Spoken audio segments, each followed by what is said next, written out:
Hello, Paso. Welcome to Philosophic Dialogues from La Frontera, where we share the fun of the big questions with you. My name is Dr. Kim Diaz, and I'm a philosopher here at EPCC. My name is Jules Simon. I'm a philosopher at the University of Texas at El Paso. And today we have the honor of having Dr. Andres Muro as our guest. Andres Muro holds a Ph.D. in teaching, learning, and culture from the University of Texas at El Paso, and he serves as the director of the community education program at El Paso Community College. This program provides adult basic education, college transition support, and services for immigrant students, primarily from Mexico. Andres also oversees the HEP and CAMP programs for migrant workers and their families. These programs encompass a wide range of offerings, including creative writing, health literacy classes, and domestic violence awareness and prevention. Furthermore, he has successfully secured over $10 million in grants for the program. He has also contributed articles to professional journals and presentations at academic and professional conferences. Andres, what does HEP and CAMP mean? There are two large grants from the Department of Education, and HEP stands for High School Equivalency Program, which is basically the GED, and it's a grant to provide GED instruction to migrant students and their families, which are people who work in agricultural work or farming or fishery, although there's not many fishermen in El Paso, so it's mostly agricultural workers. And CAMP is the College Assistance Migrant Program that provides first-year support to students who want to enter academic or credit programs at any institution of higher learning, also migrants, agricultural workers, yeah. So, one thing I failed to mention was that Andres is also an artist, and that's why we have him here on our show today, because we're doing philosophy, aesthetics, and we're talking about beauty. Maybe we can start with our first question. Well, can I start with a different question? Sure. So, in those programs, the HEP and the CAMP programs, is there an opportunity to include any kind of work in art or aesthetics? Yes. In fact, we offer creative writing instruction to our students. Oh, cool. And we have a journal that is in its, we started a journal in 2005. So it's a journal which is called Memoria del Silencio. And it started in 2005 again. And it's for migrant students to talk about their experiences. And they can write, they can include poetry, paintings. I've seen photography. Photography and prose.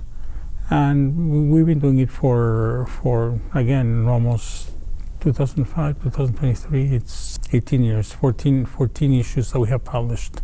Oh, wow. So, yeah, it's very exciting. So about an issue a year, yeah. Yeah, during COVID, we didn't publish that much, but it's a very exciting project. And now we're including a program that you're familiar with, which is called Shadows to Light, in the CAMP program. I've heard about it.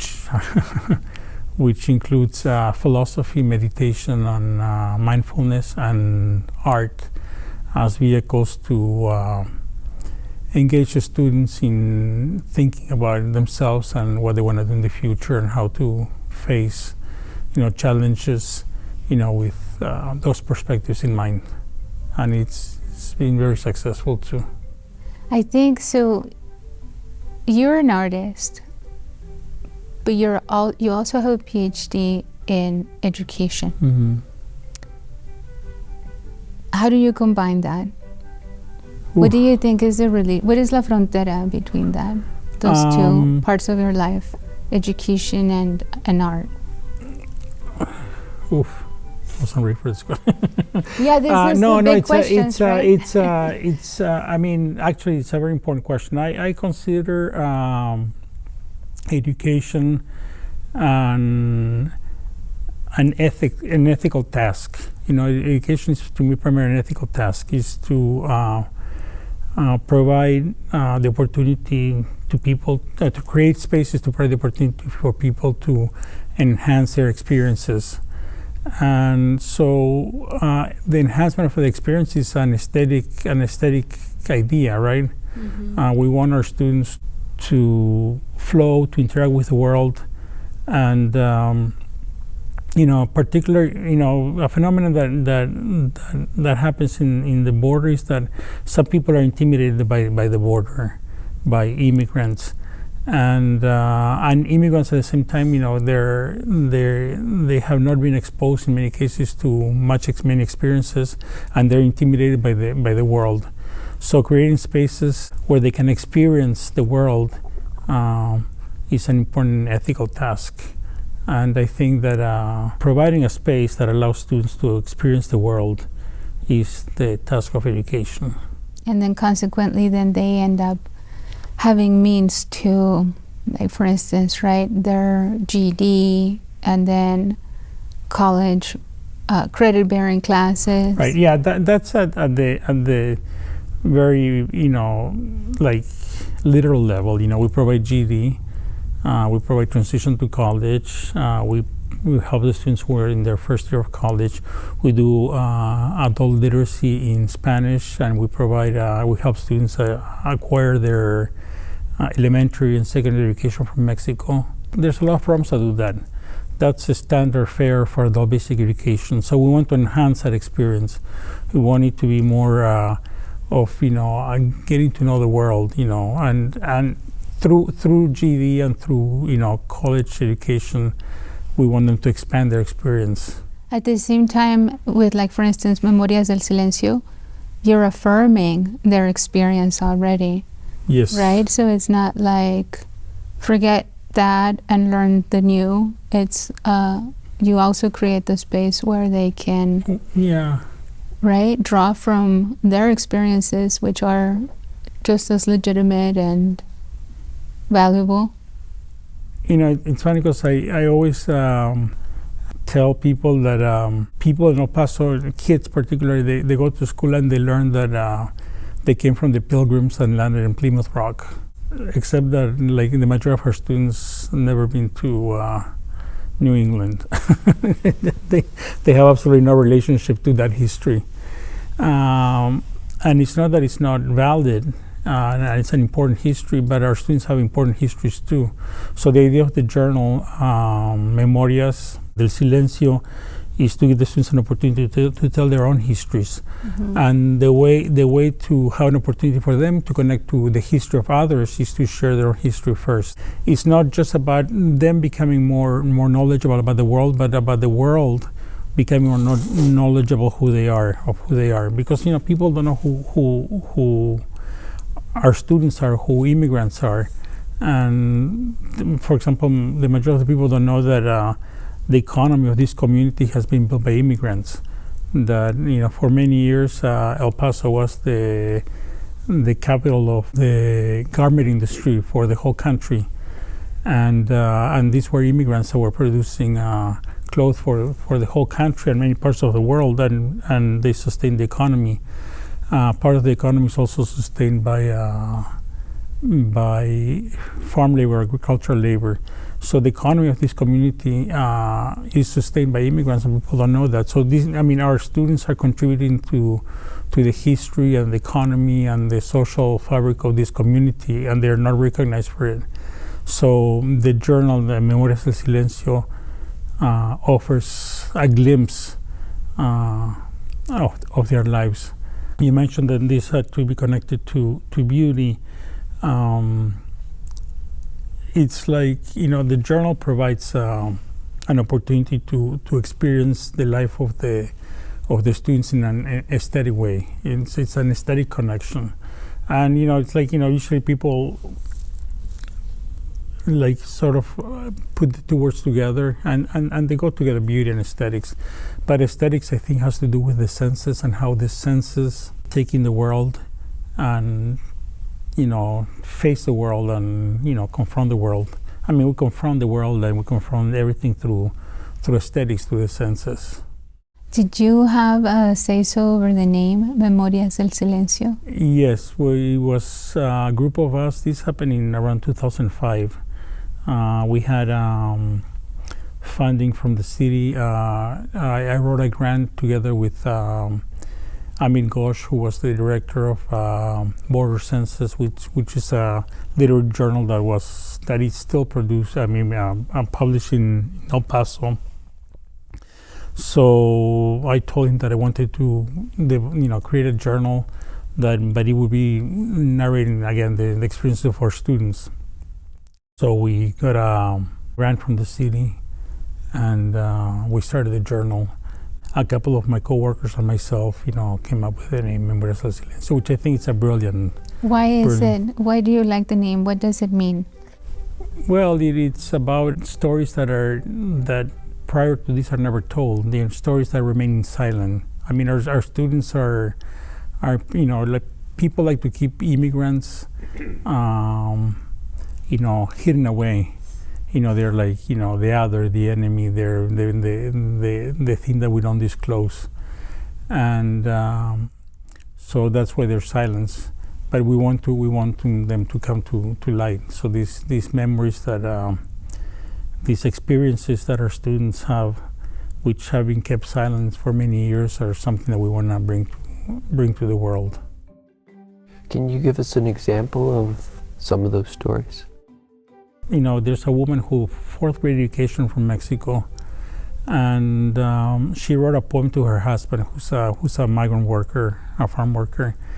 And I always tell people that it's one of the most. I tell people I don't like poetry, but that poem made me appreciate poetry. She dedicates this poem to her husband, when she talks about how he works in the fields and how comes home every day, I can't describe it. I can't do justice to it, but it's incredibly beautiful. And then there's another woman. She was a student many years ago that she wrote a story about her experiences in working in the fields. And I learned a lot because she talked about how she used to pick up apples and then grapes, and how she would travel throughout the country to pick up different crops, and that she would sleep next to streams. That when she came to the United States, she came hidden in the trunk. Incredible stories. And there's stories of loss, of families in Mexico that saw their relatives leaving, and they want them to come back, and they disappear in the United States and they never hear from them. Or stories of the opposite, of people who come to the United States, and because of their immigration status they cannot go back, but they long to go back to their families, and they can't. And they're very moving. They're very moving stories. But there's all kinds of stories about the travels, the engaging, the successes, falling in love, establishing a family, crossing the border, people losing their lives, people making it. Just you get everything. Well, you've already addressed question number 2 pretty well. What is aesthetics? Mm-hmm. Because you're really talking about this kind of aesthetic sensibility of the immigration experience on the border. Yeah. It's interesting because if you go to Plato, just to talk a little bit about philosophy, Plato talks about the kinds of works that we can do. So there's the works of the mind and the work of the body, right? So the work of the mind is like the intellectual work, and the work of the body is the art, the science and the art, right? And I think that's a false dichotomy, because we're always engaged in both. We're using our mind and we're using our senses to create, to produce. But aesthetics, again, the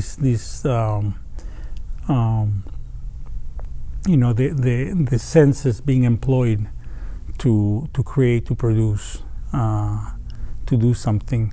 but the science of it is not separated. The theory, Plato wants to separate it. Plato wants the philosopher kings to sit in a room and just think about philosophy and politics. And have philosophy show. And and then the rest of And talk. and the rest Talk of about us theory. to go to work. But I think we're always doing both. And both of you as teachers, you're doing work of the mind, but you're doing, you're interacting with your students, you're talking to your students, you're listening to them, and that's aesthetics. Would you say your students are your canvas? No. How come? I know you asked me that, but I didn't like that analogy. Why not? I don't know. I don't think I'm creating my students. I think they're creating themselves. I think that the canvas is the space that I try to create for the students to create their own canvases. So the canvas is the space that facilitates the possibility for the students to have new experiences, and the students create their own canvases with their own lives, and hopefully those spaces will make their experiences better. So, for example, the journal would be the canvas, right? But it's the students who are painting the canvas. You create the ground. Right. I try to create a space that hopefully will facilitate experiences for our students that will let them grow and be better, hopefully. Well, I'd like to twist it a little bit. Okay. In terms of the canvas analogy, immigrants come here, and they don't come with a canvas. And the journal, the place to create, they're given a space. They're afforded a space. And the story they tell, or the picture they paint, or the song they sing, or the poem they create, that then becomes able to be expressed and produced and conveyed and all that. But what's missing is the canvas. The canvas is the missing thing, and I think Memoria del Silencio is one of the canvases. I think right? I would say that there's different canvases, because the students come with a canvas, and the canvas is, for many of them is to work, to have kids, Their dreams. they have dreams. Those are, and that's the type of canvas, and it's a canvas that I think has made this country better. Immigrants have made this country more successful. Has enriched the experiences of everybody. Has brought us art, culture, and food, visual arts, design, construction design, clothing design, everything. They have contributed immensely. So they have made of this nation a canvas. But at the same time, there's the more the literal canvas of the journal.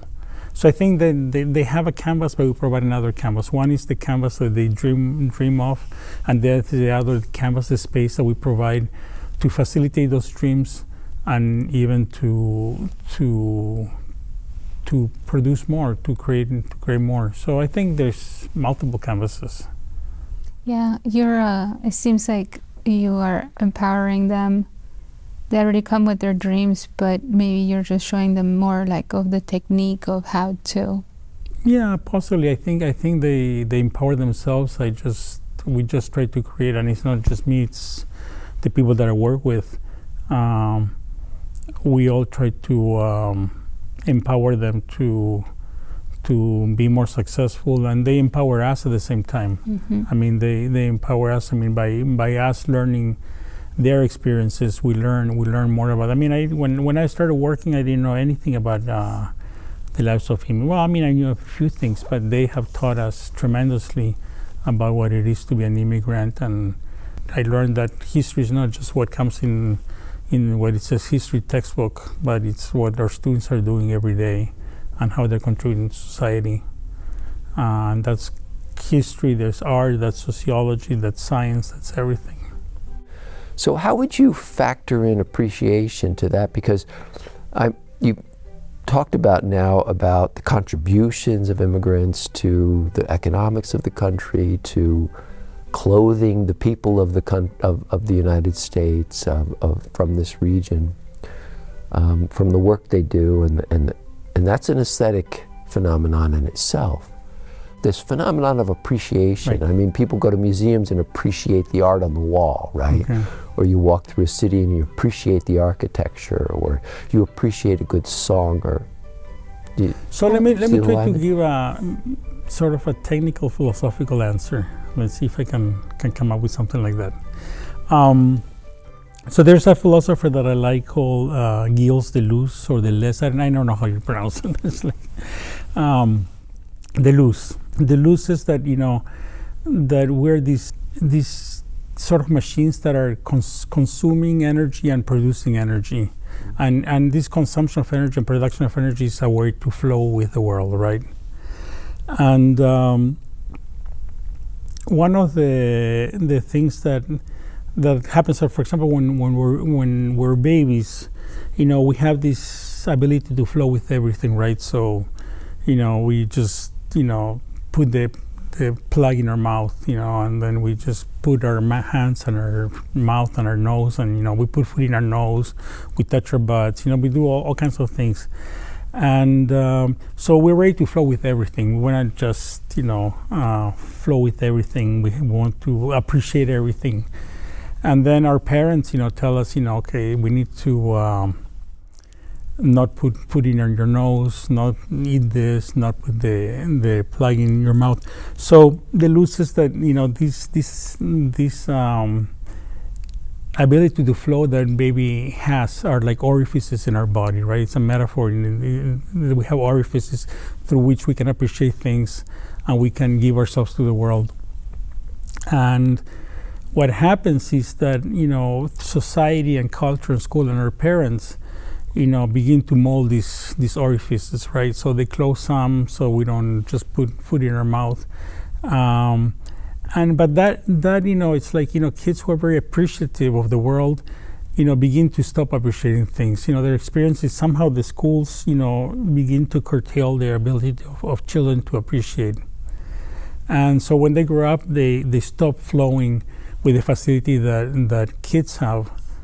And at the same time, like, well, all of us, you know, somehow, you know, because of society, you know, have this inability to flow with different experiences. So that's why a lot of people are afraid of immigrants.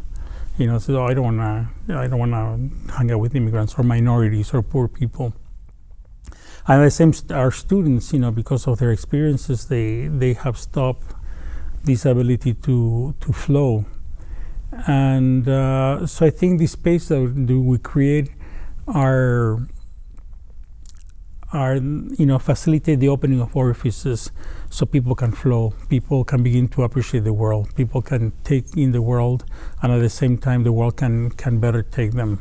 I think, you know, I remember I took a class with you on another philosopher called Levinas, and Levinas is all about, I don't think Levinas well, he didn't know Deleuze because he's later. But Levinas is all about this idea of flow, of opening yourself up to the other. That the way you know the other is by opening yourself up to the other and let the other know you. And that if the other person does the same thing, you know, we begin to flow with each other, we begin to appreciate each other. And of course, you know, the other always exceeds us, but this opening of ourselves to the world allows us to appreciate the world. And, you know, this appreciation is with everything. I mean, it's like, you know, I think, you know, appreciation is both something intuitive, but it's also learned. Mm-hmm. So it's like food, right? You know, the first time you try blue cheese, you go like, oh, I don't like this. And then you grow up and you like, blue cheese is beautiful, it's wonderful. So art is the same way, and experiences are the same way. You know, you begin to flow when you begin to appreciate the world, and begin to give yourself to the world and receive the world. Oh, your response, like, did you want to say something? It's just incredibly awesome. That was a great response about appreciation. I appreciate your appreciation. We wanted something more, but Kim said that it was awesome, so we leave it at that. We'll leave it at awesome. No, but what I was going to get at was, and your response kind of opened up that doorway to get to this observation. And what it seems like you've been talking about is that there are some basic needs that need to be met in our sensible organic lives. And we need food, we need clean air, we need housing, we need shelter, we need Philosophic dialogues from La Frontera. Philosophic dialogues from well, actually this philosophic dialogues from La Frontera falls into this other dimension that I was going to get to, that I think you, Andres, you were talking about. So we get structured by our society into minimizing our relationship with our lived world. Mm-hmm.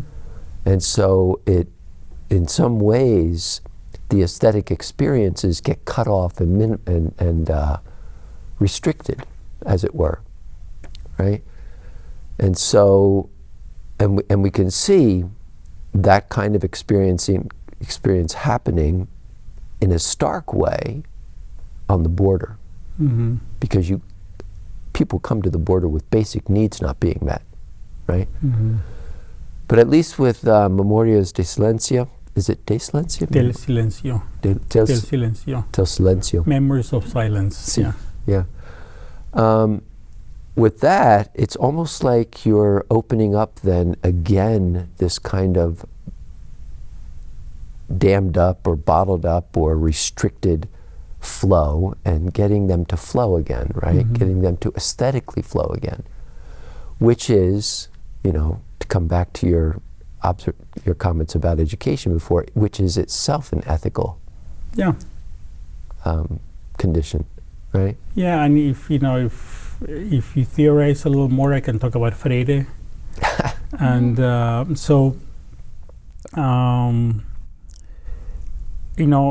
first, before Freire, we can talk about Marx, right? So Marx talks about false consciousness, right?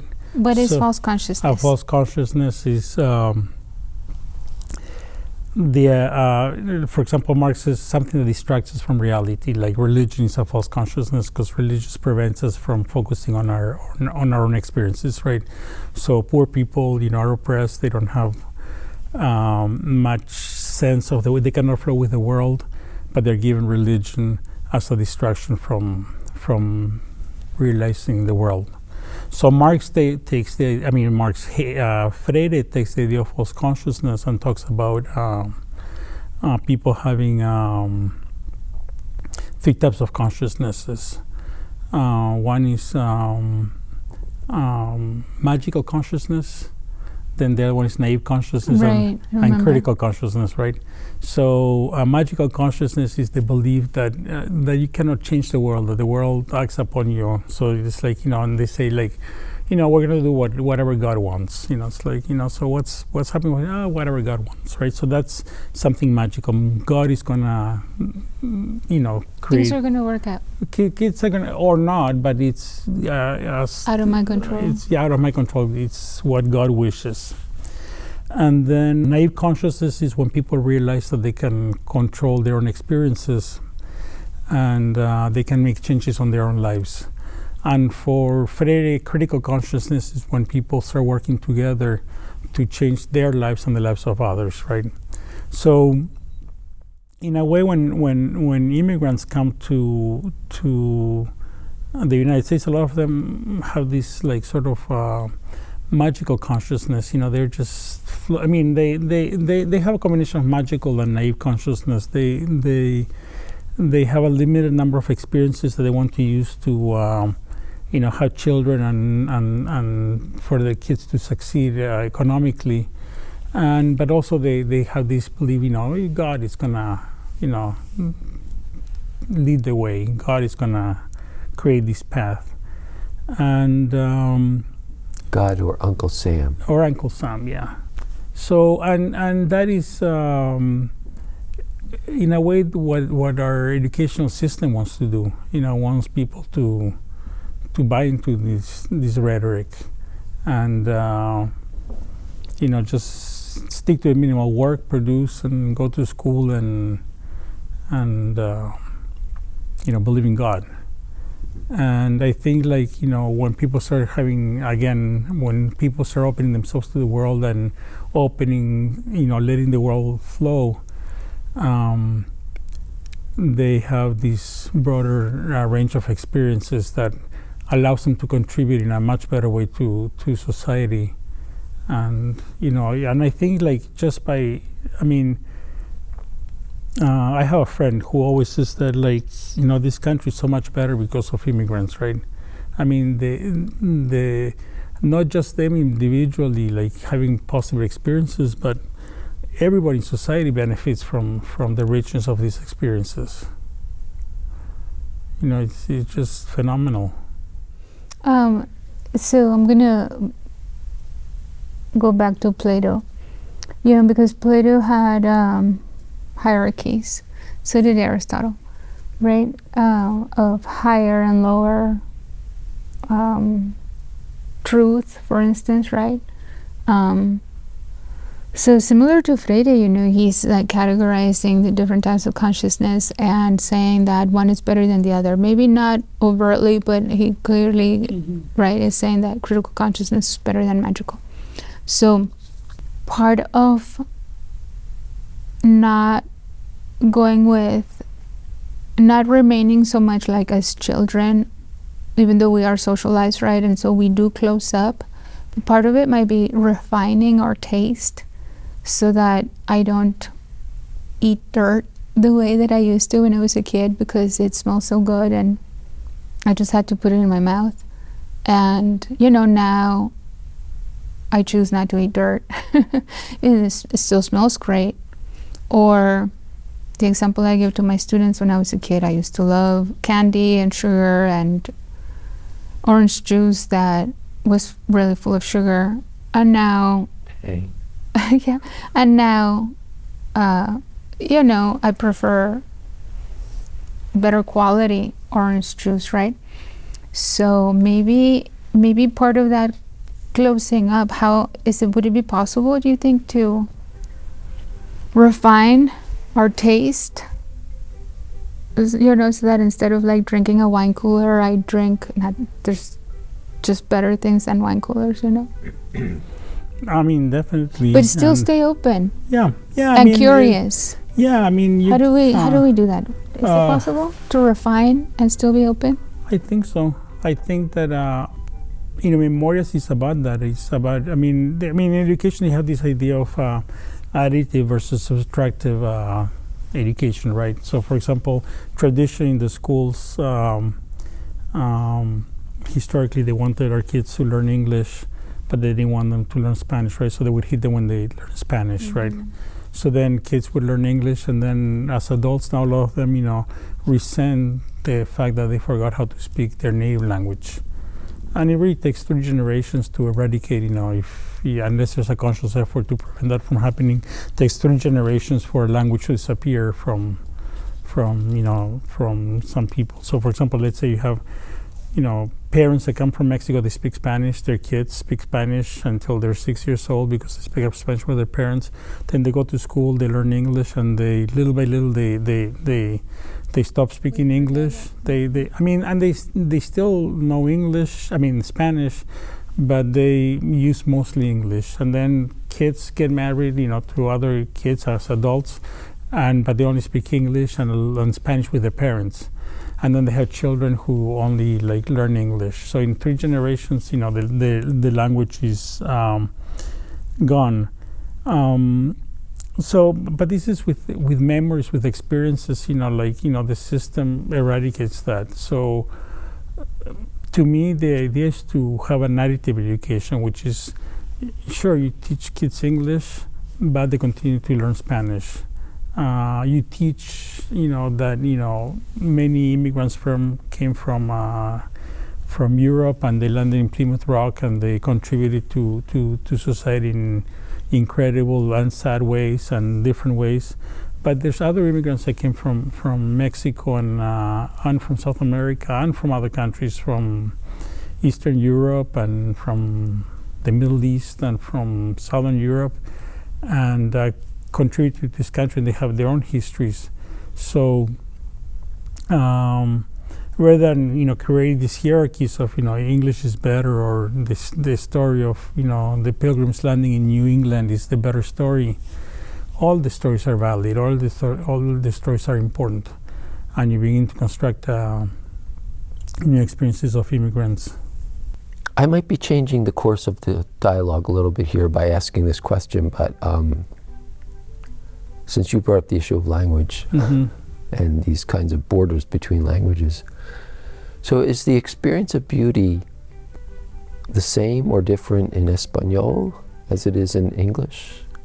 Is beauty, the experience of beauty, is that a universal experience? Do we experience it across different language spectrums differently, different ways, or are these just different descriptions? Or You said you were going to stick to the script. I know. I did. I got to the beauty question, which we kind of jumped over at the beginning. It's a difficult question, and some people make the claim that, for example, that Spanish is a better language to appreciate beauty and romance and poetry, and English is a language of the sciences, something like that. I don't believe that. I think that all languages have the potential to give people, incredible senses of incredible aesthetic experiences. And what I do know, and I wish I knew more languages, is that the more languages you speak, the more open to these experiences of beauties you can have. You can have different experiences of beauties, different appreciations of beauty.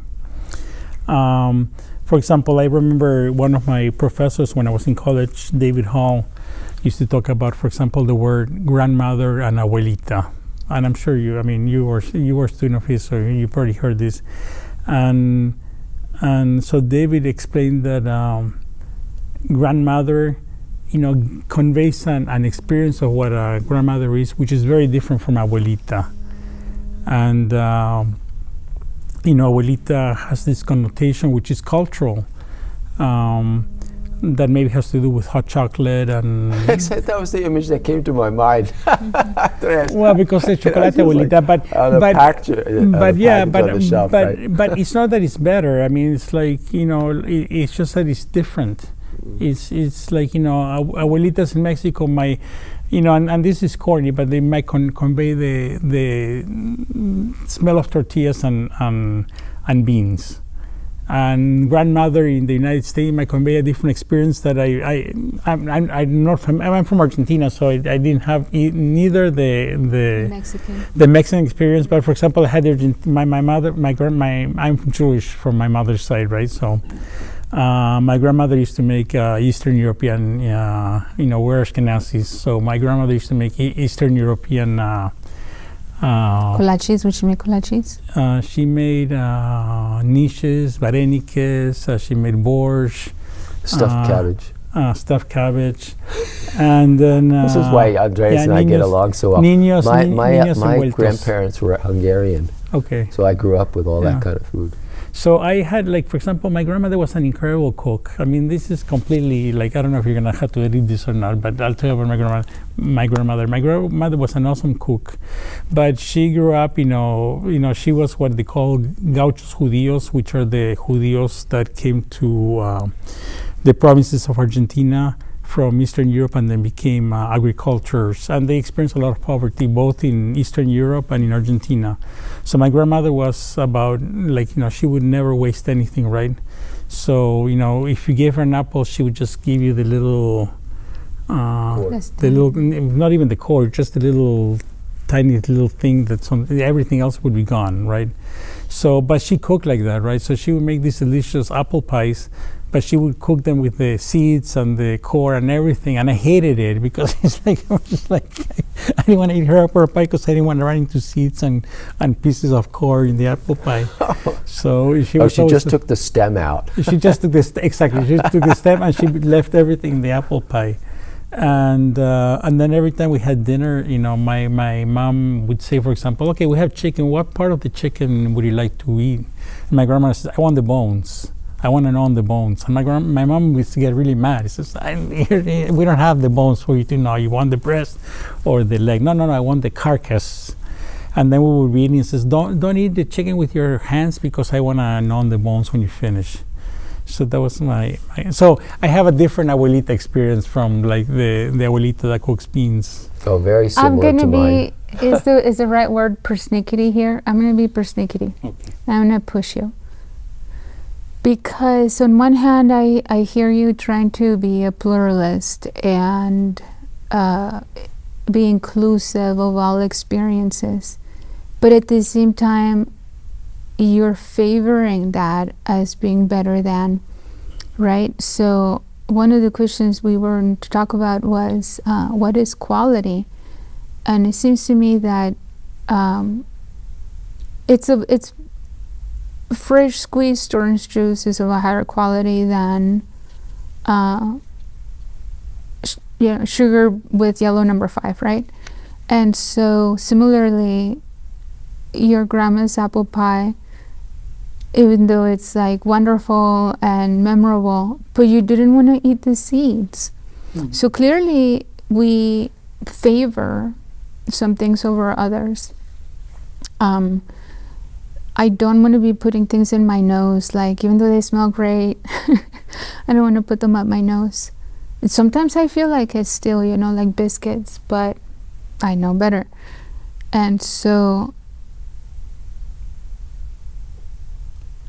how can we strike a balance? Or because I don't want to be an elitist and say that we create these hierarchies that limit access or claim that something is better than others, especially when it comes to people, but I still want to say that something is better than other things. Yeah, and that's a very difficult question, and I don't know where to start. But I agree with you that there's some experiences that have better quality, and eating fresh food and eating and some art is definitely better than others. Although I hate opera, although I grew up listening to my mom playing opera, and I hated it, and my mom told me that was the highest form of music, and I like flamenco instead, which is not supposed to be as high. Right. Because it comes from the people. Right, for whatever reason, folk. But clearly there's qualitative differences in the experiences, and I think that what I think is that this plurality of experiences that we try to provide allow for people to begin to discern. But I don't want to tell people that blue cheese is better than Velveeta. I like blue cheese better, but if you like Velveeta, that's acceptable too. But I want people to have the opportunity to experience blue cheese. So I like Picasso. It's like some people don't like Picasso. I like Picasso, right? But if you don't have the experience of Picasso, then you cannot make a comparison between Picasso and Van Gogh, for example. I like Van Gogh too, or let's see someone that on Rembrandt. I like modern art more than Rembrandt. Is Rembrandt modern? Yeah. Yeah, but maybe classical. Classical more. I'll tell you guys an experience I had. Neoclassical. Yeah, I had an experience that I was at the MoMA, I don't know if this is gonna get there, but I went to the modern Museum of Modern Art in New York, right? And I know that they have not the whole museum is not modern, right? By literal definition, they have the modern art, which is Picasso and Van Gogh and the Churco and all the modern people that we think of. And then the other floors have different. They have postmodern art or more contemporary art, right? So I wanted to show a friend of mine the modern, by definition the modern art. I wanted to show them Starry Starry Night, which is modern, by definition. So I went to ask one of the museum guards, where the modern art section of the museum was, right? So I said, can you tell me where is the modern art section? And he looked at me and says, it's all modern. That's what it's called, the Modern Art Museum. And he left me completely perplexed. And I just I didn't know what to say. So what do you want to see? So I say, Picasso. That's on the 4th floor. No, I think you're right that there can be a hierarchy of experiences. And I have my own hierarchy. I can tell, I like Borges more than such and such, right? Or, but I don't think I'm not anybody to tell people what that hierarchy is, again, because I was forced by my mom to listen to opera, and she would wake me up with opera every morning, and I hated it, I abhorred it. And I've never, grew up to appreciate opera. And again, as I said, I like flamenco. So I think that if you offer people the opportunity to have these experiences, then they can begin to have their own hierarchies. Does that make sense? Yeah. That comes back to that issue about, is beauty different in a Spanish-speaking Espanol? There's a kind of possibility that in our society we can force certain kinds of quality on people, and that's a form of fascism. Yeah. Right? And so if my grandmother is telling me, you should like this, you should love this, this is what you should be appreciating, right? That's going to cut off my flow of sensibilities, right? It's going to keep me from learning from myself what I like and how I can appreciate something. And that's, I think, art has something to do with that art helps us to cultivate that sense of our own tastes, our own desires, and things like that are super important for being whole, healthy humans. I would like to ask. Oh, yeah. Did you? No, I was gonna tell you how I got into art.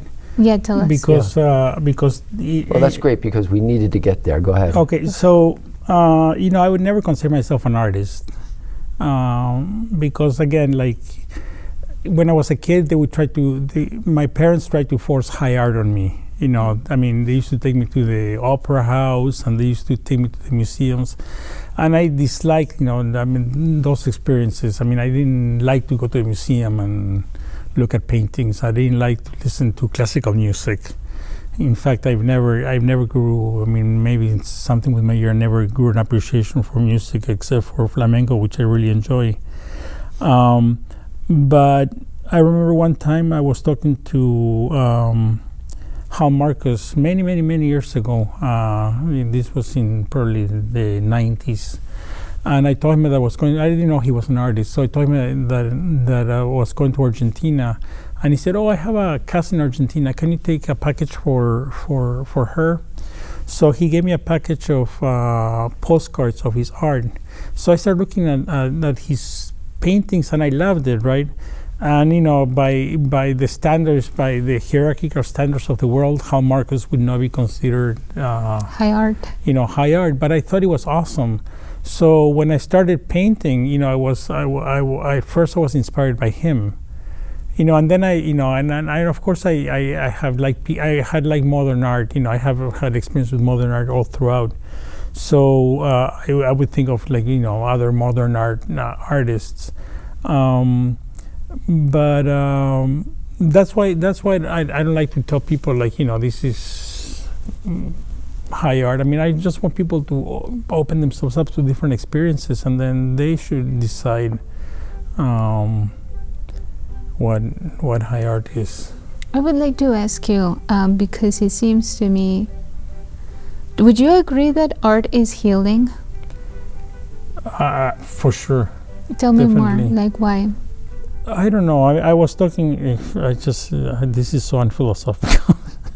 I was talking to a friend of mine recently who's suffering from depression, and so she takes medication, she does better. So I was telling her that I felt that she need to find an activity to do.